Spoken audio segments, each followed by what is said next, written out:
e diz: recebei o Espírito Santo.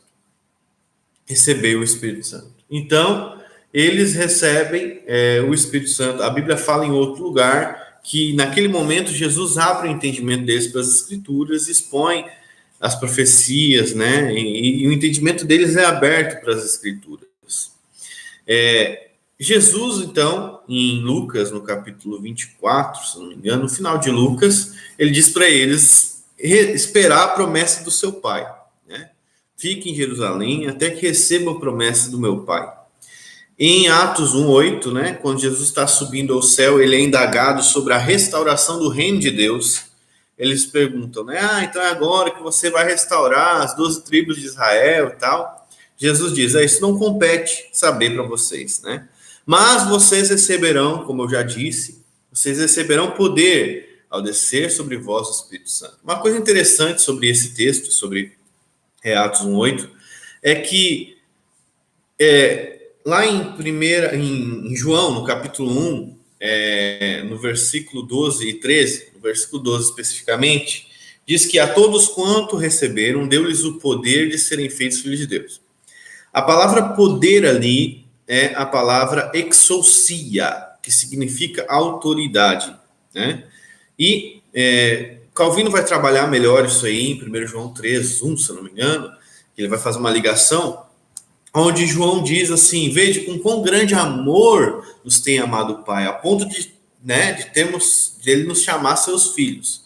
Então, Calvino vai trabalhar isso, ou seja, esse poder que nós recebemos de ser feitos filhos de Deus, que vem do Espírito Santo, na verdade é um direito legal que Cristo adquiriu para aqueles que receberam ele, que não nasceram do sangue, nem da vontade na carne, nem da vontade do homem, mas de Deus. Então, esse direito é um direito exousia. Essa exousia é um direito, como se fosse um privilégio, né, que nós recebemos de ser chamados seus filhos, né? Se nós lermos Hebreus, ele vai dizer assim a respeito do filho, né, de Jesus, a qual dos seus anjos disse jamais, tu és meu filho, hoje te gerei. A questão é que nós recebemos o direito de sermos chamados filhos de Deus, porque recebemos esse direito do Filho unigênito, que é Jesus, né? Ele agora é o primogênito de toda a nova criação dos regenerados, e então, agora nós somos parte da família de Deus por meio de Jesus Cristo. Essa obra de adoção e a obra de regeneração é uma obra feita exclusivamente pelo Espírito Santo. Pela fé em Cristo, né? Em Hebreus 11, nós vamos ver que todos aqueles do Antigo Testamento aguardavam a promessa, aguardavam Cristo, né? E creram no Messias prometido e por isso foram salvos. A salvação nunca foi pelas obras da lei, nunca foi pelo esforço humano, sempre foi pela graça mediante a fé, né? Essa fé, obviamente, ela vai gerar obras, né? Mas não é as obras que nos salvam, né? O que nos salva é a fé. Então, desde o Antigo Testamento nós vamos ver isso, né? Em Hebreus 11 nós vamos ver de novo, né? Esses pela fé, né, alcançaram promessa, etc. Então, eles aguardavam algo, né? A revelação do reino de Deus, que é o próprio Jesus Cristo, né? Mas em Números, no capítulo 11, no verso 25 e 27, lá no capítulo 11 de Números, Deus, ele fala com Moisés e diz para ele, Moisés estava muito cansado, e Deus diz para ele, tá, então você vai pegar e vai fazer o seguinte, você vai pegar do seu espírito que está em você, eu vou tirar do espírito que está em você e vou repartir com essas pessoas. Então Deus manda pessoas para que julguem o povo de Israel, para que recebam o Espírito Santo temporariamente, e essas pessoas, então, Moisés pega e põe as mãos sobre elas, elas recebem o Espírito Santo. Porém, a Bíblia, Moisés esquece, né? Deus dá uns nomes para eles. Tem um povo que Moisés não, dois, né, profetas que Moisés não, acho que não chamou, enfim. Mas o Espírito próprio, o Espírito Santo, tomou esses dois e eles começaram a profetizar. E eles não pararam de profetizar depois que passou o evento do derramamento do Espírito Santo. E Josué ficou indignado. Moisés proíbe eles. Por quê? Porque só você é o profeta, né? É a ideia de Josué. Não, esses aí estão profetizando, mas só você é o profeta, né? Então, o que acontece? Moisés, ele diz para Josué, não, quem dera o Senhor derramasse do seu espírito sobre todo o povo. Assim, todo o povo seria profeta e não me daria nenhum problema, não me daria tanta dor de cabeça. Moisés fala para Josué. Isso acontece em Números, né? Isso já é uma prefiguração do que viria. E nós vamos ver lá em Joel, né, que nos últimos dias, né, Deus derramaria do Espírito dele sobre toda a carne. Né? E Pedro aplica isso, né, a todos aqueles que o Senhor chamar, ou seja, o povo de Deus que ele comprou, né, o povo que Deus escolheu. E Deus derramaria do seu Espírito sobre toda a carne, sobre os filhos, sobre os servos, né? E eles teriam sonhos e visões.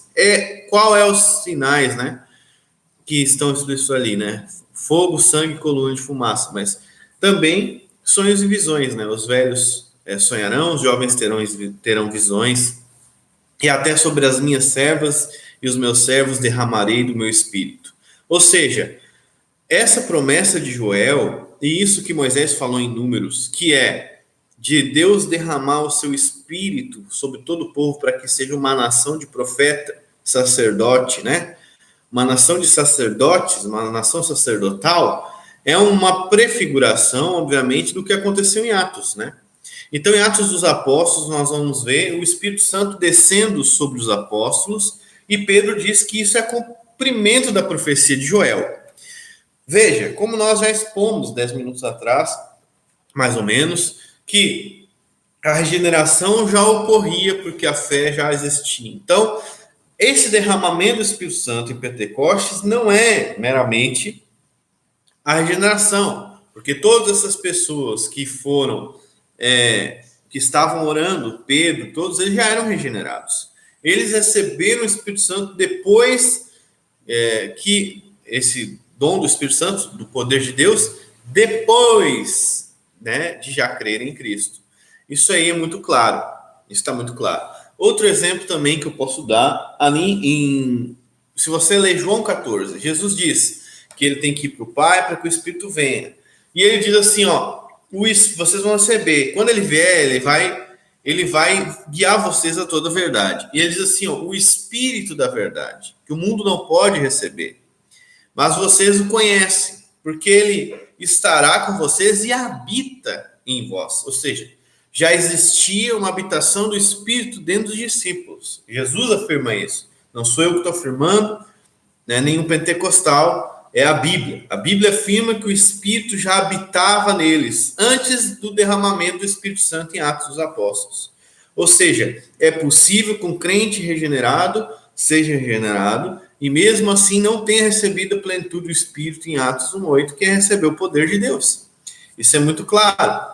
Veja depois esse vídeo, desde os primeiros minutos, e você vai ver o que foi exposto até agora aqui, fazendo um resumo para a gente chegar até aqui de novo. Primeiro,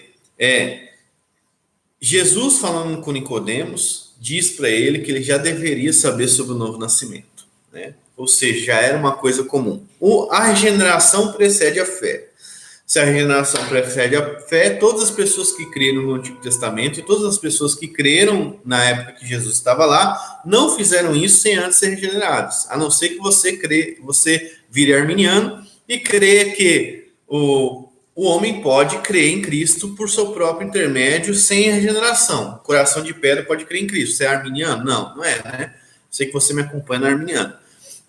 Então, meu irmão, se a regeneração já acontecia no Antigo Testamento, é evidente, e na época de Jesus, porque para que as pessoas creiam em Cristo, elas precisam da regeneração, é evidente, então, que o novo nascimento precede a fé, e que na época de Jesus já existia, então, essa regeneração. Então, agora, o que acontece em Atos? O que acontece em Atos dos Apóstolos é algo maior do que aquilo que já acontecia, que é a regeneração.